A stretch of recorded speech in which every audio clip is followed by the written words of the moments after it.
Red dot, remember? Roll 'em. I'm here with Seth Bernard. Seth Bernard and Daisy Erlewine. Is that correct? Yeah, you know, people call her Daisy May or just May, but her last name's Erlewine, and now it's actually officially May Erlewine Bernard because we were wed a year ago. God bless your heart. Thanks, Greg. That's wonderful. Now, can you tell us a little bit about something about the music that you've been doing here at the festival, and maybe a brief history of the past and how it all started?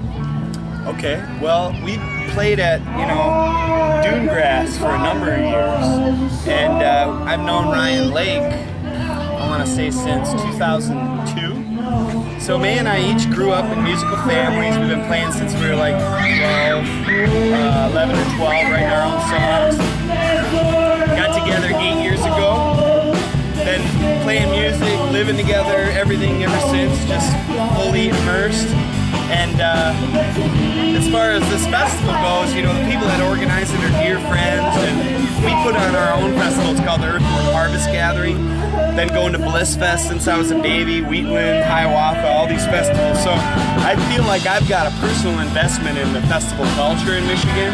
I always want to help when I'm at festivals, want to help bring festival organizers together and share resources and, treat it like it's a garden that we're all sort of tending and cultivating. So these people are good people, and I feel really great about the changeover to Sleepy Bear and this cool new site. And May and I are happy to bring our music here. We come from a place of trying to sing music for people that'll give them encouragement and courage. How wonderful. We heard you say tonight and last night as well. And Mary Harris is our co-pastor from North Minneapolis, and she is also blown away. She had so much fun. We saw a smile on her face. It's a great giveaway. And we really appreciate you sitting here. You have made history, and we are also supporting Ryan. We're doing the videography, and we're not charging him.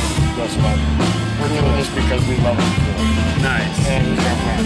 Yeah. And so we're going to make this the best possible video that we do. We're doing a 4-hour documentary that will air within a few months on the history of the festival itself. Good. And a story about my family as well. Wow. And where the festival is going, just as you said on the stage today. So thank you. Tell you guys, oh man, it's a pleasure to talk about it. And just for a historical perspective, I want to give a shout out to Tuffy. Tuffy played at the first Dunegrass, maybe the first few. He's kind of a legend of Michigan festivals. It's a guy, kind of looked like he came out of a J.R.R. Tolkien novel or something. Really, really long beard. He's a troubadour, like an old school troubadour, folky. He'd cruise around with his guitar on his back all night long at all these festivals, and he brought young people under his wing and was like, when I was 12 years old, first started playing, we got together one night, he's like, I want to take you to these jams where people are picking together and show you how it's done, And I was like, well, I only know 5 chords. It's like, you don't need to know any more than 5 chords. Just show up and I'll guide you through it. It's like, wow, I've got this older person that is going to show me how to engage in a jam session. So we played all night long, and my parents wanted nothing more than for me to learn how to do that, play with people.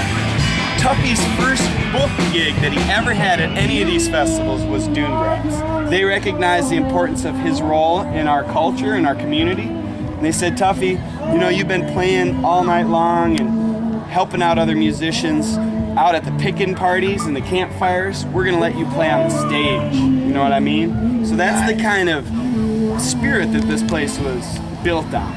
And I feel like Ryan Lake recognizes that and wants to bring that forward. And to just be very frank about the fallout, the year that Grassroots Productions, allowed the whole thing to implode. That was a heavy abuse of the resources of this area. And it took a lot of people a lot of years to sort of recover from that. But really, that came down to the irresponsibility of 1 or 2 people, that everyone else trusted.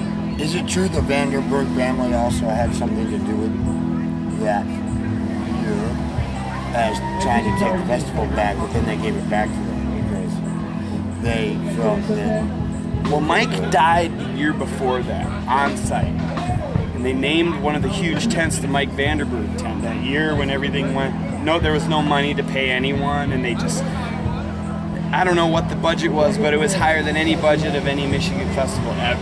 You know, Buckethead was one of the headliners, and it was just like, what is American going artists on? are our friends, and Michael Weinstein is a friend, and he's the one that booked it. Yeah. So anyway, that year I felt like was a great chance to honor the Vanderburgs, particularly Mike, and it ended up being an epic fail.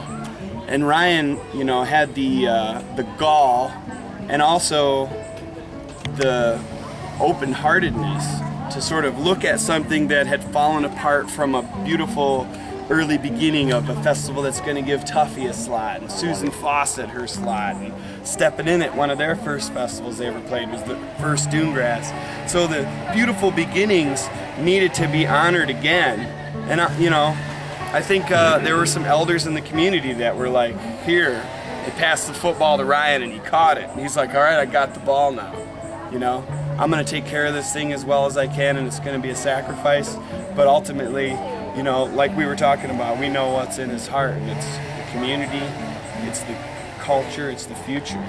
And so what was something that sort of looked like, wow, this thing is burning, it sort of has risen from the ashes, changed names, and it's the fiery phoenix of the Sleepy Bear Music Festival now. What impressed me about Mr. Lake, Ryan Lake, and the whole crew is they did all this with their own 2 hands. All It's done by so people. Yeah. amazing. There's no corporate sponsorship here. It's just the community. It's really a small group of people that work year round. Then a larger group of people that work for like 2 weeks leading up to and 2 weeks after. Same thing that we do at Harvest Gathering. It's like you have this core team that you meet all the time, you work all the time, you're always on the computer and on the phone and in meetings.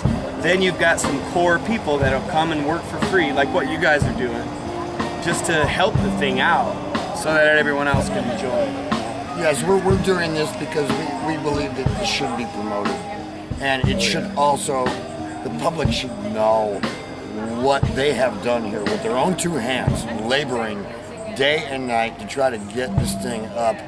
And we want people to know about this because they have done the most excellent job. The artists that they brought here this year are all wonderful, especially you and Daisy. It's very much a pleasure to always see you anytime. But all these guys here too, and we have Martin Sexton, who's he's popular on the scene there, and he's going to really provide a great show for us tonight. We're all looking forward to it. Good, yeah, amazing musician, Martin Sexton. He's a musician's musician. Yes, he is. I pulled a little bit of his material up to recently, not too long ago, rather, and listened to it, and I was blown away by his stuff and his guitar playing. And I'm a fellow musician as well, and I love to play. So maybe tonight we'll all get together at the bonfire, which will not take place, but it'll be there. Okay. With the fire circle. There's a little danger with the fire. There's Colorado, something major. Oh yeah. That almost destroyed this thing. So yeah, we're going to be real careful here with people, nature, Mother Earth, and Mr. Bernard. I want to thank you for you guys have a great time. Thank you. And with your brother. Yeah.